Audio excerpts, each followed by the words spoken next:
Good morning, Facebook friends. It's Tuesday morning. Kamusta ba? Good morning, Facebook friends. It's Tuesday morning. So, kamusta naman ang pagpapahinga nyo? Sana okay kayo lahat. Sana sarap pa naging tulog nyo. May energy kayo pumasok sa mga trabaho nyo ngayon. Di nga pala ako nakapag-live kagabi. And the reason is, naglinis ako ng dalawang CR namin. Naglinis ako ng dalawang CR. Yung isa yung CR namin dito sa garahe. Para sa mga may bisita pagka may handaan, may CR kami sa garahe. Tapos yung isa, yung CR namin, yung common CR namin sa ground floor. Nilinis ko yung kagabi. Kasi kahit may kasambahay ka, hindi mo pwedeng iasa lahat sa kanila. Kasi nga, help ang ibinibigay nila. Hindi mo dapat iasa lahat sa kanila. So, yun. Kumbaga sa di ba, may asawa ka. O, di ba, sabi nila, ang asawa mo katulong mo sa buhay. Hindi mo siya dapat gawing katulong. Partner dapat. Partner in life. Kasi ang mga asawa, gift from God yan. O bakit gift from God? Dami na naman ko kontra. Kasi ako, dami ko naging girlfriend, lahat sila binala kong buntisin. Pero ni isa sa kanila, hindi na buntis. Ang nabuntis ko lang, yung wife ko ngayon. O isa-isahin natin sila. Ingat sa reaction ako, sino man kayo. Nung elementary ako, nagka-girlfriend ako.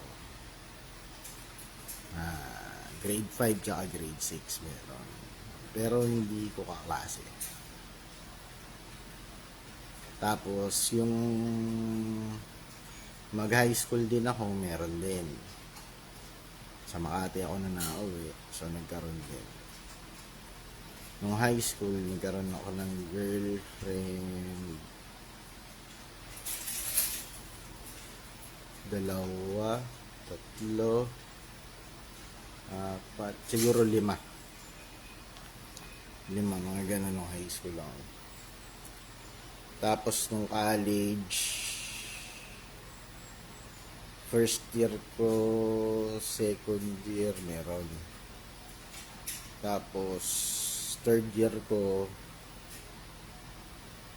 meron din hanggang mag fourth year ako.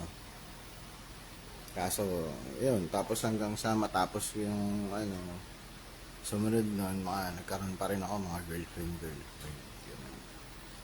Pero lahat sila, hindi ako nagkaroon ng responsibility sa kanila. Nag-part ways naman kami na okay. May taga Rizal, may taga Bulacan, may taga Binangonan, may taga Makati, taga Manila, taga Valenzuela. May nagde-dentista, may nagaganito, may nagaganyan, yung mga works nila. So, ayan.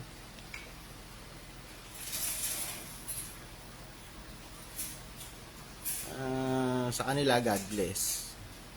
Sana maganda yung mga buhay nila at maayos ang mga pamilya nila. Yun lang ang wish ko. Para sa mga naging karelasyon ko noon. Yung misis ko, nung makakilala ko, ganito kasimple. May naka-relationship pa nga ako bago yung misis ko 14 years kami, pero hindi kami nagkaanak. Isipin mo yun, 14 years, hindi kayo nagkaanak. O, diba? Kasi yun, bago yung wife ko, may girlfriend ako, ay nag-away kami. Mag-away kami, parang hindi ko na maaayos. Tumawag ako sa kaibigan ko, punta akong Cavite. Sa may Cerritos, Cavite, somewhere ganun. Nakipag-inuman ako doon sa mga kaibigan ko. Nakakabrad ko yun. So, nag-inom kami.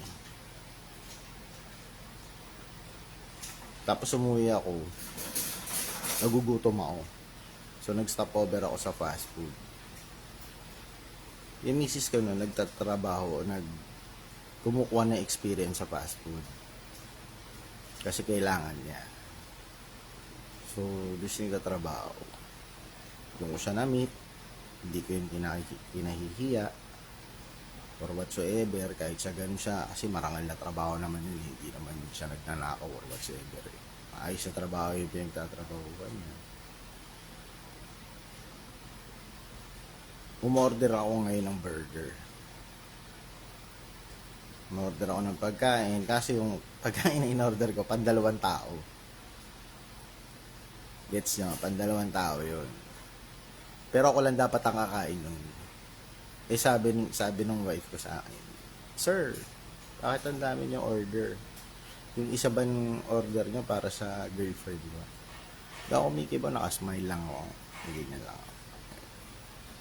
Tapos hanggang sa natapos akong kumain, umuwi na ako, lumabas na ako nung fast food. Umuwi na ako. Bumalik ako.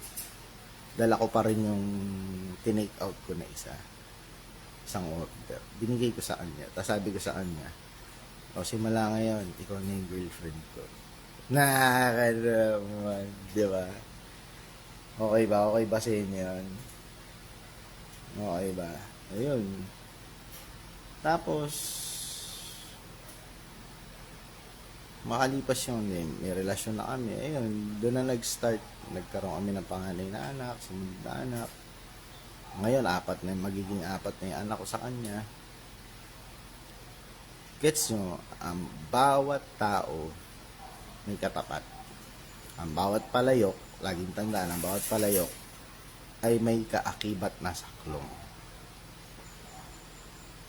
Or may kapartner na, ang kaldero, may kapartner na takip. Ganun. Hindi pwedeng mawala yun. Laging magkasama yun. Lagi yung tandaan yun. Kaya ang payo ko sa mga kabataan,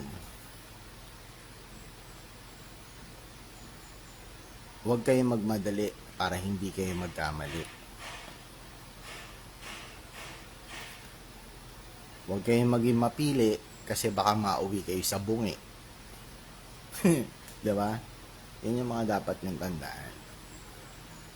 Huwag magmadali para di magkamali. Huwag mapili para di mauwi sa bungi. Diba?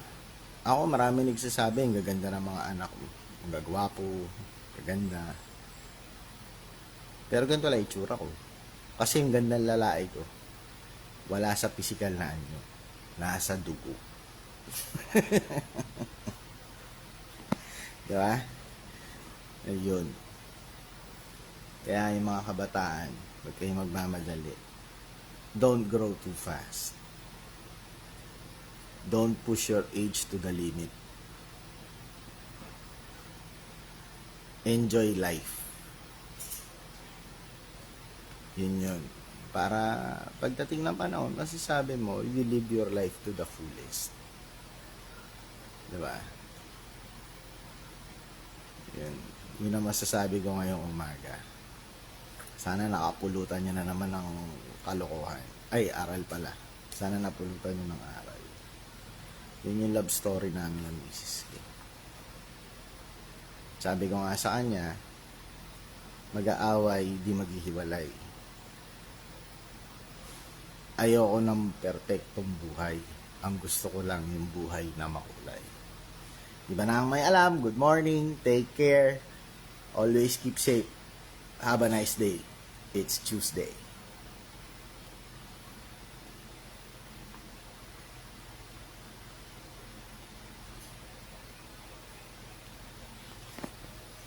Ayun na naman eh. Paano ba naman to?